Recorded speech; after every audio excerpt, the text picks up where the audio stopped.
নমস্কার, আমি পান্নালাল ব্যানার্জি। এখানে আমরা রিচ হওয়ার টিপস দিই না, আমরা মানি নিয়ে সত্যি কথা বলি।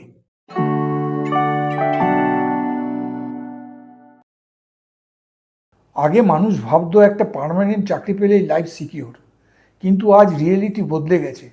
লে অফ সাডেনলি হচ্ছে, এআই জবস রিপ্লেস করছে, কোম্পানি লয়ালিটি কমছে, স্যালারি স্টেবল হলেও ফিউচার আনসার্টেন।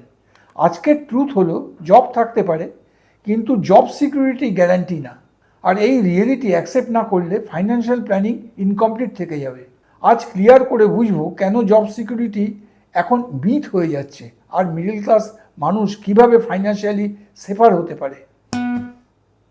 আগে গভর্নমেন্ট জব বা লং টার্ম কর্পোরেট জব মানেই লাইফ টাইম স্টেবিলিটি ভাবা হতো, কিন্তু এখন মার্কেট ফাস্টার চেঞ্জ হচ্ছে, টেকনোলজি চেঞ্জ হচ্ছে, বিজনেস মডেল চেঞ্জ হচ্ছে, কোম্পানি প্রায়োরিটিস চেঞ্জ হচ্ছে। আজ স্কিল আউটডেটেড হলে এক্সপিরিয়েন্স অ্যালোন এনাফ না। অনেক মানুষ 10-15 বছর সেম জব করার পরেও সাডেনলি রিপ্লেস হয়ে যাচ্ছে। প্রবলেম চাকরি না, প্রবলেম হলো ডিপেন্ডেন্সি। একটাই ইনকাম সোর্স থাকলে ফিয়ার অটোমেটিক্যালি বাড়ে। Permanent jobs no longer guaranteed. কয়েক বছর আগেও লে অফ মেইনলি ফরেন নিউজ ছিল, এখন ইন্ডিয়াতেও লে অফ কমন হয়ে গেছে। বিগ কোম্পানিজ পর্যন্ত এমপ্লয়িজ কাট করছে কস্ট কন্ট্রোল করার জন্য। আর স্কেয়ারি পার্ট হলো, হাই পারফরমেন্স হলেও জব লস হতে পারে, কারণ ডিসিশন সবসময় পারফরমেন্স বেসড না, সামটাইমস মার্কেট কন্ডিশন বেসড। এই আনসার্টেনিটি মেন্টালি এক্সস্টিং।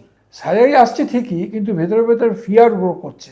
আগামী বছর জব থাকবে তো, এই কোশ্চেন এখন অনেক স্যালারিড এমপ্লয়িজের মাইন্ডে আছে। Lay off fear is growing rapidly. Middle class ফ্যামিলিজের biggest risk, one income, multiple responsibilities, EMI, parents, children education, daily expenses, সব কিছু যদি এক স্যালারির উপর দাঁড়িয়ে থাকে তাহলে job loss massive pressure create করে। এই কারণেই financial backup important. Emergency fund শুধু সেভিং না, মেন্টাল প্রোটেকশন। আর অ্যাডিশনাল ইনকাম স্কিল থাকলে ফিয়ার সিগনিফিক্যান্টলি কমে যায়। আজকের ইকোনমিতে সিঙ্গল ইনকাম সেফ স্ট্র্যাটেজি না, one income increases financial risk.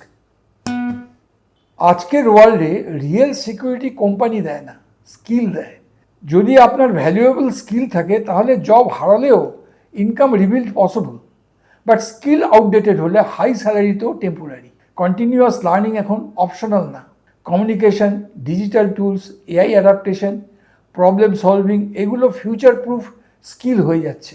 Degree একসময় এনাফ ছিল, আজ লার্নিং কন্টিনিউয়াস হওয়া দরকার। স্কিল স্ট্রং হলে কনফিডেন্স ন্যাচারালি বাড়ে। Skills matter more than jobs. আগে সাইড ইনকাম লাক্সারি মনে হতো, আজ নেসেসারি হয়ে যাচ্ছে, কারণ single salary unpredictable. Extra income মানেই ইমিডিয়েটলি বিজনেস না, it can be freelancing, consulting, teaching, digital content, small investments. Goal simple, একটা ইনকাম স্টপ হলেও লাইফ পুরো কোলাপস না করা। ফাইন্যান্সিয়াল ফ্লেক্সিবিলিটি স্ট্রেস কমায়, আর এক্সট্রা ইনকাম কনফিডেন্সও বাড়ায়। ফিউচার ইকোনমিতে মাল্টিপল ইনকাম অ্যাডভান্টেজ হিউজ হবে। Multiple income create stability. Fearful হওয়া সলিউশন না, প্রিপেয়ার্ড হওয়া সলিউশন। আজকের smart strategy, emergency fund build করুন, স্কিল কন্টিনিউয়াসলি ইমপ্রুভ করুন, সাইড ইনকাম ডেভেলপ করুন, এক্সপেন্সেস কন্ট্রোলে রাখুন, ইনভেস্টমেন্ট কন্টিনিউ করুন। Job important, but self reliance আরও ইম্পর্টেন্ট। যারা শুধু কোম্পানির উপর ডিপেন্ড করবে তারা বেশি ফিয়ার ফিল করবে, যারা অ্যাডাপ্টেবিলিটি বিল্ড করবে তারা ফিউচার বেটার হ্যান্ডেল করবে। ফাইন্যান্সিয়াল সেফটি এখন mindset game. Preparation beats fear always. আজকের biggest reality, job valuable but guaranteed না। তাই শুধু চাকরির উপর ফিউচার বিল্ড না করে নিজের স্কিল, সিস্টেম আর ফাইন্যান্সিয়াল স্ট্রেংথ বিল্ড করুন। বিকজ রিয়েল সিকিউরিটি স্যালারি না, adaptability. If this help, like করুন, শেয়ার করুন, সাবস্ক্রাইব করুন প্র্যাকটিক্যাল ফাইন্যান্স ক্ল্যারিটির জন্য। Next video, the biggest career mistake middle class people make.